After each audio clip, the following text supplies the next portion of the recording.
Welcome to episode 7 of the RedZone Podcast.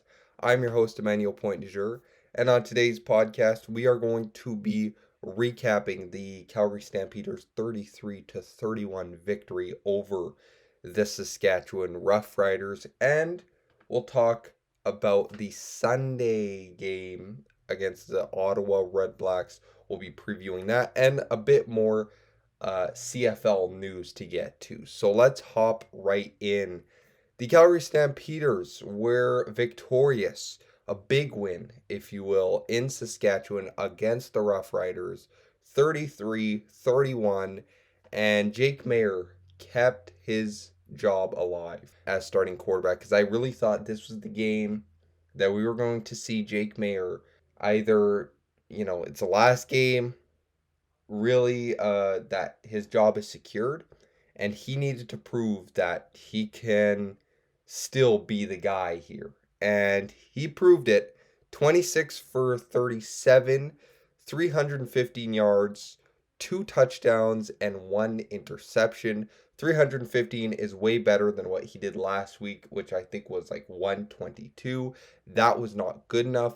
He had a bounce back game for sure. The running game was a bit quiet, 11 carries for 36 yards and a touchdown for Dietrich Mills. Receiving, this is where the passing game was just getting going. And you see Luther Hakanavanu, 5 receptions, 94 yards, a touchdown. Reggie Begelton, 3 receptions, 92 yards. Clark Barnes, 5 for 34. Mark and Michelle, 4 for 33. Trey Adams Dukes, 5 for 32. Dietrich Mills, only 1 for 12. But it was Tommy Lee Lewis who had a touchdown. In his first game, he was a former NFL wide receiver, and he got his first start of the season, and he scored a touchdown. Now, he only had 1 reception for 7 yards, but he did have his first touchdown, so that was really good to see him get it. Overall, on the offense, it was really good. It was not so good at the beginning of the game. The first few possessions were kind of iffy, but it really started getting going there in the second quarter, and we started really driving and really consistently too, ending with points, and that was great to see.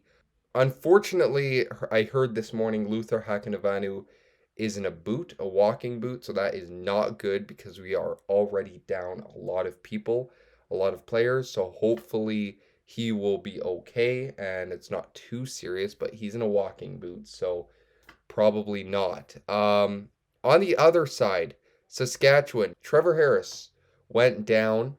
He ended with 16 for 22, 115 yards, but he went down, I think, early in the fourth quarter with a leg injury, a knee injury, and it was a fracture. So prayers up to him. Hopefully he has a speedy recovery.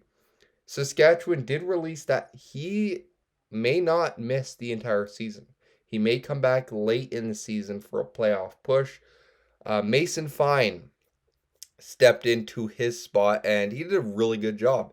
6 for 8, 116 yards, 2 touchdowns, and 0 interceptions. Now, there was those 2 touchdowns, though.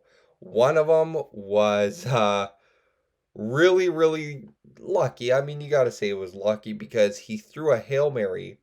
Saskatchewan was down by 6. He threw a Hail Mary deep. The ending of this game was crazy. He threw a Hail Mary deep. It was almost intercepted by Jonathan Moxey, who had the pick right in his hands, and it popped out and was caught by Tevin Jones, a Saskatchewan wide receiver, and it was a touchdown. So a Hail Mary scored the touchdown, and Calgary was probably, and I was like, we're going to lose this game. Like, we're going to lose by that, play. And I was not really happy that we were going to drop to 1-4 because of that play, because of a Hail Mary play, and the ball was just bouncing up in the air and caught, and it would have made it now 4 wins where Saskatchewan really had the ball bounce their way. But after that, Calgary got the ball back. Jake Maier driving down the field into field goal range, and Rene kicking a 50-yarder for the win and nailed it straight down the middle. Clutchest kicker in the CFL, and Calgary goes home with the victory and goes to 2-3, most importantly, and keeps themselves right in there with Saskatchewan for the third spot in the West. And all of these games were just absolutely amazing this week. Hamilton and Edmonton was the only game where I thought, nah, it's not really that entertaining. But the Montreal-Toronto game was. The Ottawa-Winnipeg game, oh my, that was something else to watch. Dustin Crum, Ottawa starting quarterback, leading them to the win. I think he had over 100 rushing yards. And he ran in for the touchdown to tie the game, or the touchdown. They had to get to the 2-point conversion, which they did. And then the one in overtime, he ran it again for the win. So that was a really good comeback by Ottawa. Winnipeg blew a 19-point lead. So that was not very good by Winnipeg. That's another kind of loss that you're kind of like, you probably should have gotten that one. You probably should have won that one.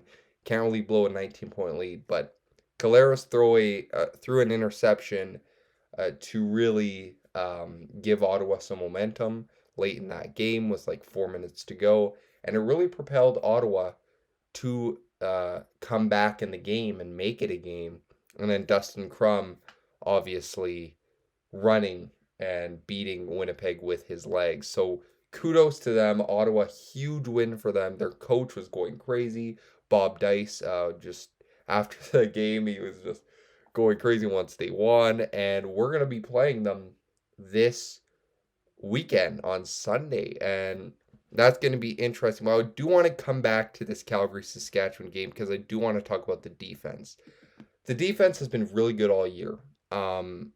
Outside of maybe 1 or 2 games, they've been really good. They had 7 sacks on the day. 7 sacks is crazy good.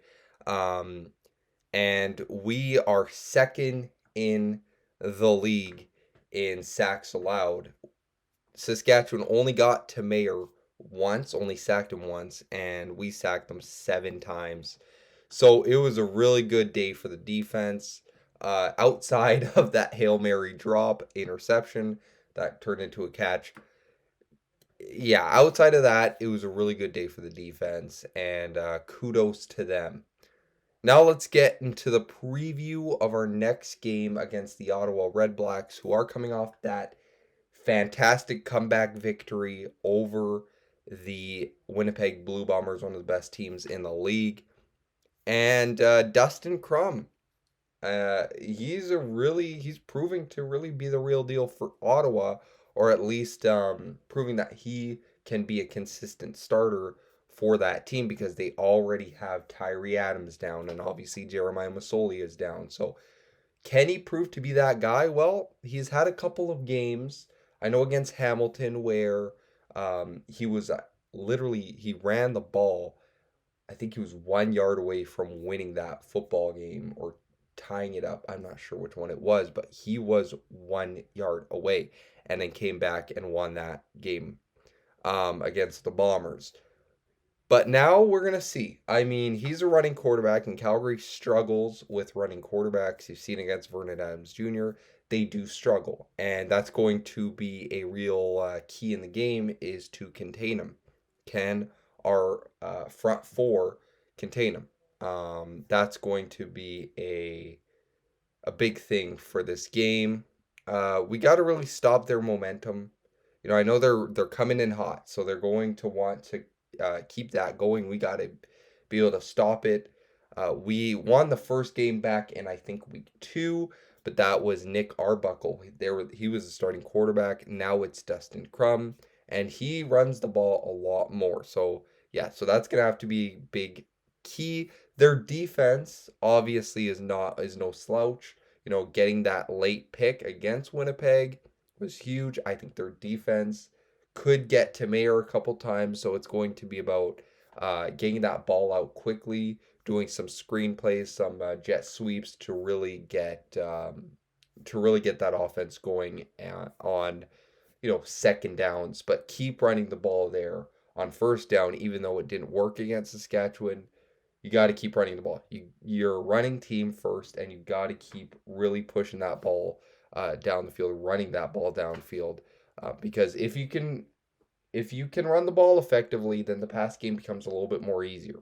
So that's one thing I think we're gonna have to do against this Ottawa defense, because they're a really good defense. They've proven to be a top 5 defense right in there, and yeah, so we got to be able to pass against that defense, but it's going to start with the run game, and hopefully that passing game can be consistent a little bit more coming off of the Saskatchewan game, going into this Ottawa game, just keeping up that consistency, and hopefully we can get back to a 500 record. We haven't had a 500 record since that game against Ottawa, since that win against Ottawa back in week 2. So it'll be nice to get right back in the standings, right back in it at 3-3.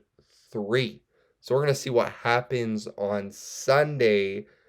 But that's going to do it. I mean, I don't think there's any more news. Kadeem Carey, obviously, there's been no news on him, so I think he's still out. But we're getting closer, hopefully, to a return. Jalen Philpott, nothing on him. I think it'll be probably a bit later until his return. And obviously, all of that. But that will do it for this episode. Make sure to tune in to episode 8 next week, where we will be doing the same exact thing, previewing and recapping. Join us next time, but for now, peace.